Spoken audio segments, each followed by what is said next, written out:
안녕하세요, 청취자 여러분. 오늘은 좀 특별한 자료를 가지고 왔습니다. 루돌프 슈타이너의 강연록인데요.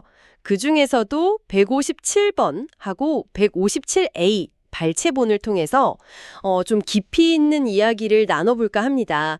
네, 이번 시간에는 이 텍스트에 담긴 뭐랄까 인간 의식이라든지 아니면 문화 간의 차이, 또 영적 세계나 사후 세계 같은 그런 핵심 아이디어들을 살펴보려고 해요. 이게 때로는 좀 낯설고 어떻게 보면 좀 도전적으로 느껴질 수도 있는 관점들인데요. 같이 한번 그 의미를 찾아보죠. 먼저 슈타이너가 얘기하는 그 민족 영혼의 특성 이야기부터 시작해 볼까요? 예를 들면 그 중부 유럽, 특히 독일 문화권은요, 내면의 나, 그러니까 이라고 하죠. 이걸 바탕으로 생각을 만들어가는, 즉 형성하는 데 초점을 맞춘다고 해요. 네, 그 표현이 중요하죠. 형성한다. 그렇죠. 반면에 서유럽의 프랑스는 생각을 이미 있는 것으로 소유하려는 경향이 있다, 이렇게 보고요. 그리고 동유럽의 러시아는 어떤 잠재력을 품고 기도하며 기다리는 자세, 이걸 특징으로 묘사합니다. 맞아요. 괴테가 이탈리아를 굉장히 동경했잖아요. 이것도 독일 영혼의 한 예시로 들더라고요. 네, 그 사상을 형성한다. 독일이죠. 그리고 사상을 소유한다. 프랑스. 이 구분이 상당히 흥미로운데요. 슈타이너는 이걸 독일적인 에너지가 주로 내면, 그리고 좀 영적인 세계로 향하는 경향하고 연결을 시켜요. 아, 내면 지향성이요? 네. 그래서 텍스트에 보면 이게 1871년 이후에 전쟁을 뭐랄까 비교적 자연스럽게 받아들였던 프랑스적 관점하고 좀 다르다는 거죠. 독일은 외구적인 갈등을 시작하는데 상대적으로 좀 주저했다, 이렇게 해석을 합니다. 그렇군요. 물론 이게 뭐 어느 쪽이 맞다 틀리다 이런 건 전혀 아니고요. 그냥 강연록에 나타난 슈타이너의 시각이라는 점은 분명히 해야겠죠. 네네. 문화마다 생각에 접근하는 방식 자체가 다를 수 있다, 이걸 보여주는 것 같아요. 이렇게 각기 다른 내면의 특성을 강조하는 걸 보면 슈타이너가 그 개인의 영적 여정, 특히 삶과 죽음의 경계를 넘나드는 경험을 얼마나 중요하게 생각했는지 좀 느껴지는 것 같아요. 그럼 이제 죽음이라는 주제로 넘어가 볼까요? 이것도 참 심오한데요. 슈타이너는 죽음을 그냥 끝으로 본 게 아니더라고요.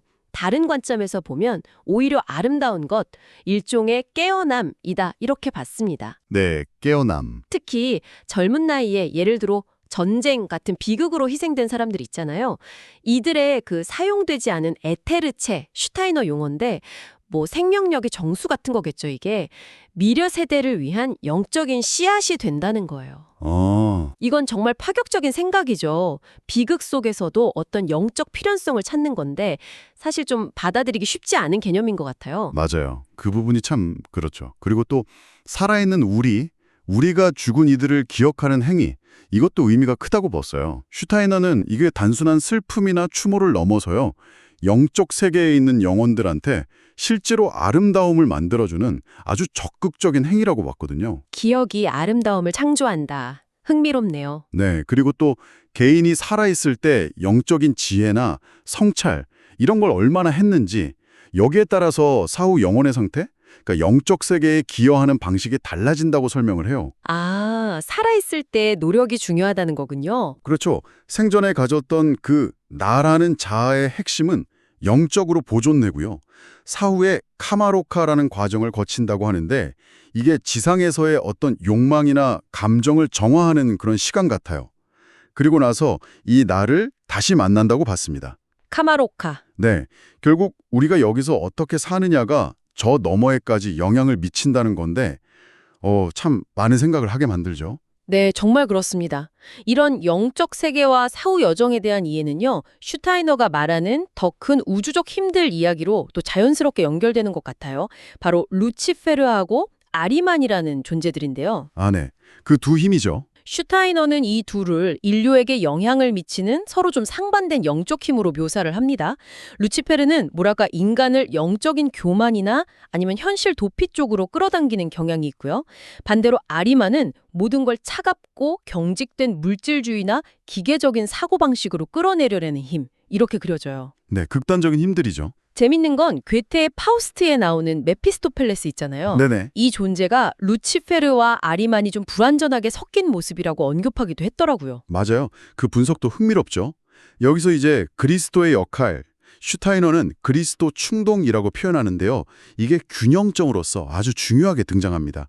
슈타이너에 따르면 그리스도는 루치페르나 아리마를 직접 파괴하고 그런 게 아니에요. 아, 직접 싸우는 게 아니고요. 네, 그보다는 그리스도라는 존재 자체가 그 자체의 빛으로 이 극단적인 힘들이 스스로의 불균형을 깨닫고 반응하게 만든다는 거죠. 예를 들면 루치페르적인 존재가 그리스도의 빛 앞에서 스스로 날개를 부러뜨린다. 이런 식으로 묘사가 돼요.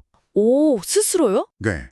그리고 아리마는 특히 현대사회의 그 경직되고 기계적인 측면 있잖아요. 모든 걸 수치나 통계로 환원하려는 경향. 이런 것과 연결이 됩니다. 현대 문명이랑 관련이 깊군요. 그렇죠. 슈타이너는 이걸 피할 게 아니라 오히려 내면의 영적인 힘으로 이걸 직시하고 균형을 찾아야 한다. 이렇게 강조했어요. 그가 디자인에 참여했던 도르나흐의 건축물, 괴테아눔이라고 하죠. 그 형태에서도 이런 사상을 표현하려고 했다. 이렇게 볼 수 있습니다. 아, 건축으로도 표현을 했군요. 네, 이게 단순히 어떤 신화적인 이야기가 아니라 어쩌면 우리 내면에 있는 극단적인 경향성들 같아요. 너무 몽상에 빠지거나 아니면 반대로 너무 차가운 물질주의에 매몰되거나 하는 그런 것들 사이에서 어떻게 인간적인 균형을 잡을 것인가 이걸 묻는 것 같습니다. 맞습니다. 굉장히 깊은 성찰을 요구하죠. 네, 오늘 살펴본 내용들 정말 밀도 높고 독특한 아이디어들이었습니다. 서로 다른 사유 방식에 대한 통찰부터 시작해서 죽음과 기억의 영적인 무게, 그리고 우리 삶에 영향을 미치는 보이지 않는 힘들에 대한 이야기까지 슈테이너의 강연록에서 발췌한 이 복잡한 관점들은 분명 우리에게 많은 질문을 던져주는 것 같아요. 네, 그렇죠. 그래서 마지막으로 이 자료들에 기반해서 청취자분들께 이런 질문을 한번 던져보고 싶습니다. 만약에요, 우리의 생각과 기억이 슈타이너가 말하는 것처럼 정말로 영적 영역에 있는 존재들에게 어떤 실질적인 아름다움이나 양식 같은 걸 만들어낼 수 있다면 어떨까요? 우리의 생각이 영향을 미친다면 네. 그렇다면 우리가 살아있는 동안 의식적으로 어떤 종류의 기억을 가꾸고 또 어떤 방향으로 영적인 집중을 하느냐 하는 것이요. 이게 단순히 우리 자신의 발전을 넘어서서 그가 묘사하는 그 넓은 영적 세계에는 구체적으로 어떤 기여를 할 수 있을까요? 와... 이 질문에 대한 답을 각자 마음속으로 한번 탐구해 보시는 것도 꽤 의미 있는 시간이 되지 않을까 싶습니다.